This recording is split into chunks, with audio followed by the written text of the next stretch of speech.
Party and the democratic process for this state of Florida. It's my pleasure to introduce the next Lieutenant Governor of the state of Florida, Annette Taddeo.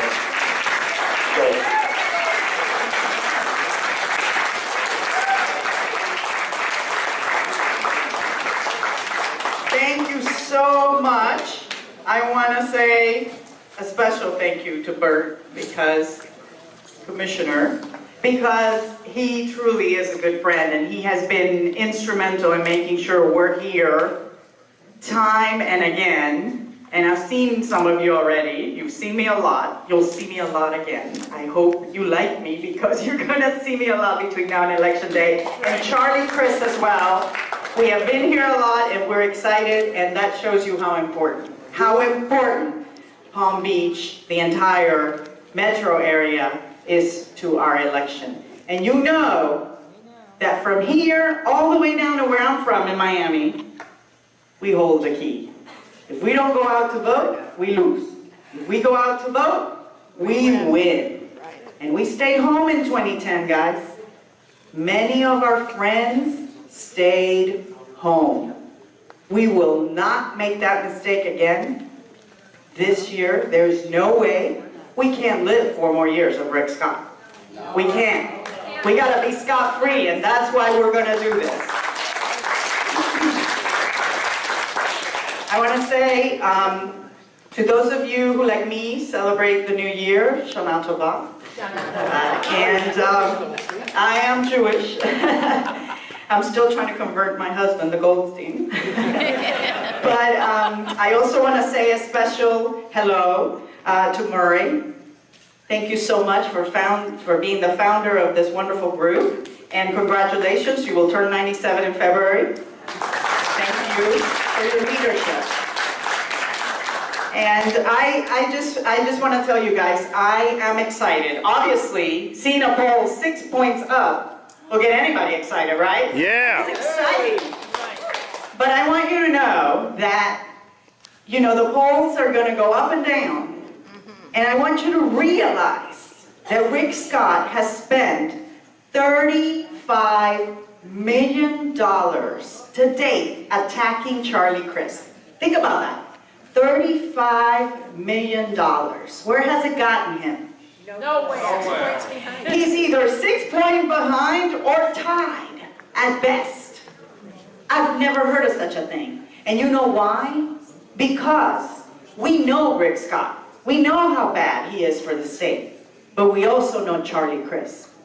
And we know that even when he was a Republican, he was a great governor for us. And I tell you, I am so proud and so happy he's a Democrat, aren't you? Right. It's exciting.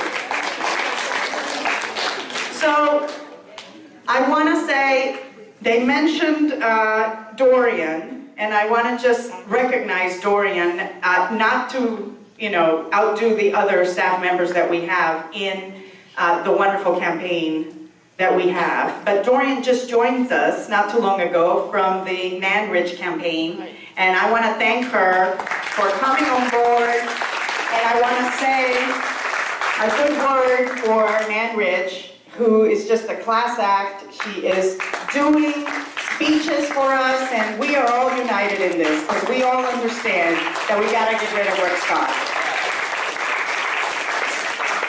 So I was just telling you about the $35 million they've spent. So now we're communicating. We're out there. We're finally starting to see some of the commercials. Now you guys are in an area where you've been seeing the commercials that we've been putting. But I want to tell you, Fort Lauderdale, Miami, we haven't had any because it's so expensive. But we're now communicating everywhere. And now we're seeing the results when we answer back. I am so glad that we waited to answer and that we saved our money to answer. Now is when voters are paying attention. And that has worked. But you know why else we saved our money and we decided to wait a little bit? Because we wanted to get organized. Like you guys. You guys are really organized as a club and you get out the vote. And I want to thank you for that. But not every area does this. Not every area is organized. So we have opened offices throughout the state 33 offices to be exact, I think 34. 34 now. See, I keep losing count because we keep opening offices, which is a good thing. And we have over 130 organizers on the ground organizing volunteers to make sure that we're calling them and that we're getting them out to vote. We've never done this for we've done it for a presidential, but we've never done this for a governor's race in Florida, ever. And I'm so happy we have, because I want you to know, I was a big part of the Obama re-election campaign. I was a media surrogate on TV and on radio and on English and Spanish. And I was also an organizer. I was somebody who actually got people together to go knock on doors, make calls. And I saw that it worked. That it works when you tell your neighbor why it's important to go out to vote. That it works when you tell the person that you go to church or temple with. That works, the person-to-person contact. So I want you to realize that you are a part of this campaign, that you can make sure we win, because you are going to talk to your neighbors and you're going to make sure. And I have one ask. I want to make sure that you think of 5 people. 5 people that you can think of that you can ask them to go vote with you or to fill out their absentee ballot. Think of 5 people. I'm sure we can all come up with 5. And if we all do that, we're going to multiply those numbers. Because I got to tell you, Palm Beach can do it. Right. You guys can do it. You have the numbers. We have the voters right here. And while we're at it, we're going to help elect up and down the ballot. We're going to make sure to elect our insurance commissioner. Is it insurance? Agriculture commissioner. And I will tell you, I'm looking at Senator Maria Sachs, and let me say how important her race is to us. It is so important because, you know, it's going to be a Republican-controlled Senate and a Republican-controlled House. And we'll work with them, but guess what? The way we're going to be able to work with them is with that pen and the veto power. We need Senator Sachs to be reelected for us to be able to do all the things we're going to be able to do. So I want you to work real hard to make sure that we all go up to Tallahassee and really give them the kind of stuff we're going to give them. And let me tell you some of the things we want to do. You know, we just started a kitchen table tour. What that is that we're going into people's kitchens where most of our discussions are happening about things that are affecting us. And today, Charlie went to a lady's home whose mother lives with her. She takes care of her. She's ill. Daughter as well. She supports both of them. She works and makes a living. But guess what? She doesn't make enough. She doesn't make enough to qualify or to pay for insurance through Obamacare, as they call it. But she makes too much to qualify for Medicaid. It's terrible. We have almost 1 million Floridians in this situation. But we're giving, by going into her kitchen and bringing the cameras in, we're letting people know we're not just talking about the importance of these 1 million people. Let's give a face to these people. And let's tell you their stories and how your vote is going to make sure that people like her have the insurance she deserves. She's a working woman. It is not right. And that money, that Medicaid expansion money, $51 billion, last count was $64 billion. It's money that we sent to Washington, that we need to have it back for our Floridians to be able to have the insurance they deserve. So we're also doing this for the future of Florida, which is our kids. Our kids. Our kids need an education, and we have cut education $1.3 billion. He cut it. $1.3 billion. What for? So he could give tax cuts to his friends, big corporations. But don't worry about daughters like my own, who goes to public school. She's in 3rd grade. And that's why I married a mensch, so he can stay home and watch out for her, and I can do this. But I tell you, honestly, I don't understand how anybody can be anti-education. I wouldn't be here today if it weren't for an education. Many of you wouldn't be here today if it weren't for an education. That's what makes this country great, that we believe that everybody deserves an opportunity to an education. So we're talking tomorrow with a young woman who graduated cum laude with honors. Now is on the dean's list at Florida International University. And her scholarship from Bright Future Scholarships cut. She no longer gets it. You know how many kids like her are there in the state? 50,000 kids have been cut of their scholarship. These are kids whose education is at a standstill, all because he wanted to cut half of Bright Future Scholarships. Most of the kids affected, Hispanic and African American kids, the kids that need it the most. We believe that we're going to grow Florida from the middle class out, not from the top down.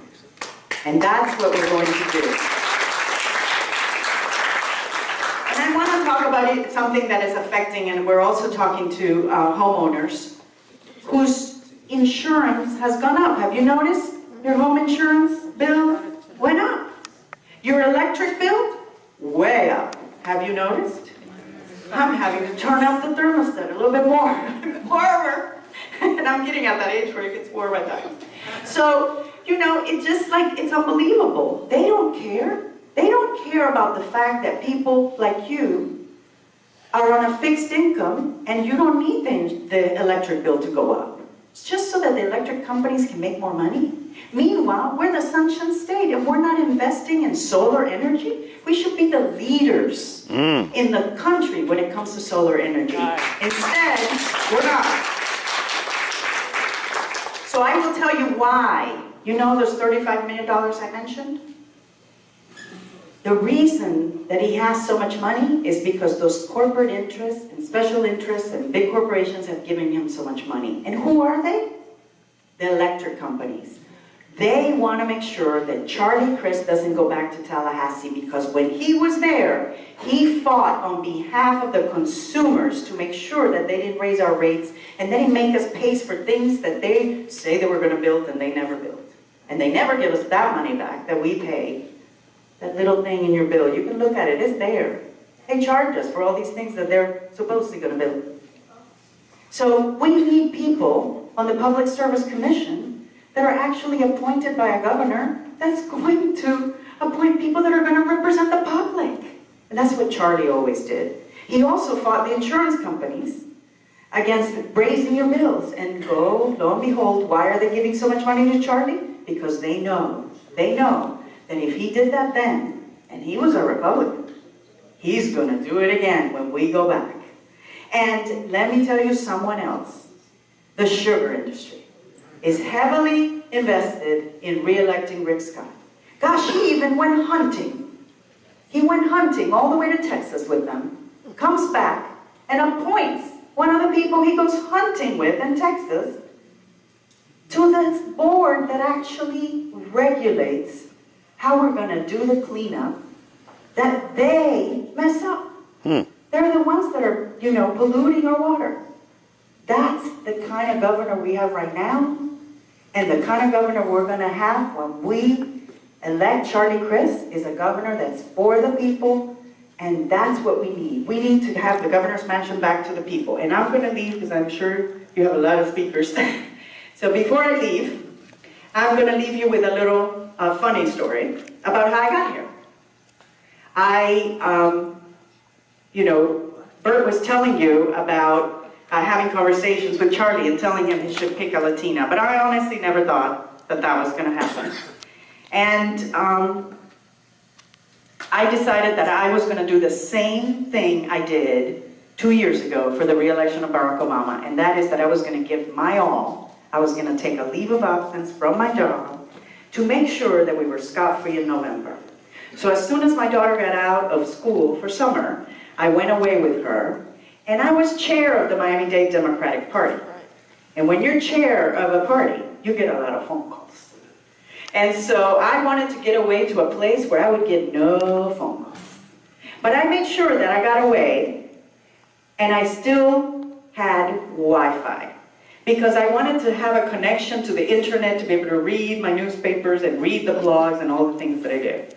So I get away, and I get a text message. Text messages still work, but not the cell phone, from the campaign manager to Charlie Crist. And he says to me, I must talk to you, it's really important. And I look at my phone and I go, sorry, I don't have cell service. Just text me or email me, whatever it is. He goes, oh, no. I can't do this via text or email. I have to talk to you. And I was like, okay. Well, the only way we can talk, since I don't have cell service, is we can talk via FaceTime. For those of you who do not know, that is an iPhone application where you can actually look at each other and talk from iPhone to iPhone. Maybe some of you do it with your grandkids. I do it with my daughter, which is really nice. So he says, okay, I'll give you a call via FaceTime. So I wait for the call, and nothing happens. And I go on the web trying to research what kind of issue is going on with Hispanics that he needs to speak to me so urgently. There must be something he needs advice on, and I find nothing. So I'm like, I don't know what he wants. I can't figure it out.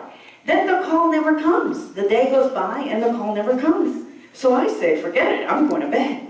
I put on my granny pajamas. Now, that is the most comfortable pajamas I own, and I see some men laughing, and I gotta tell you, I was hoping you didn't know what that was, and you never find out, but obviously some of you do. And I take off my makeup, put my hair in a ponytail, and I go to bed and I turn off the light. My daughter's already asleep. And sure enough, as soon as I turn off the light, FaceTime. It says, Omar, come on, call coming in. And I'm like, oh, crap. I said something else, but you get the message.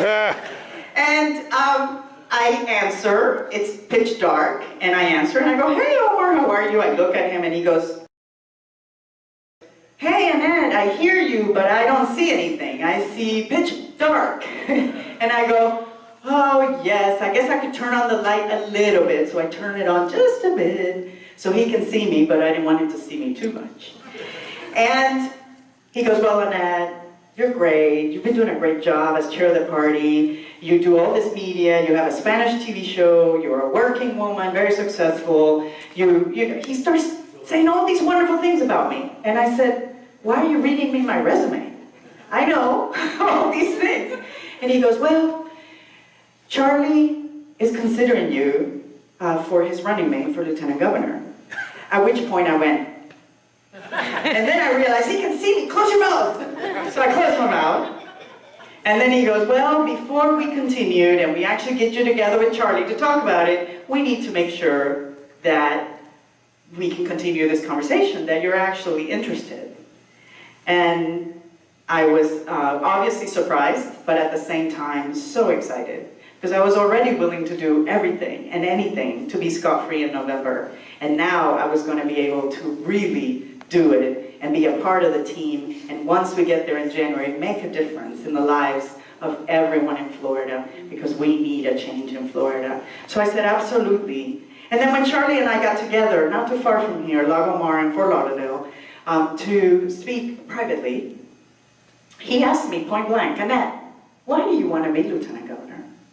And I said, Charlie, because together we can make a difference. And I want you to know I wasn't talking just about Charlie and myself. I was talking about all of us. Because when we elect Charlie and me, we elect all of us. It will be the People's Governor's Mansion again. It will be all of us having a voice at the table. And that's what we need again in Florida. And more importantly, on November 5th, when we wake up and see the headline, Charlie Crist and Annette Taddeo elected, we will bring the sunshine back to the Sunshine State. Thank you so much.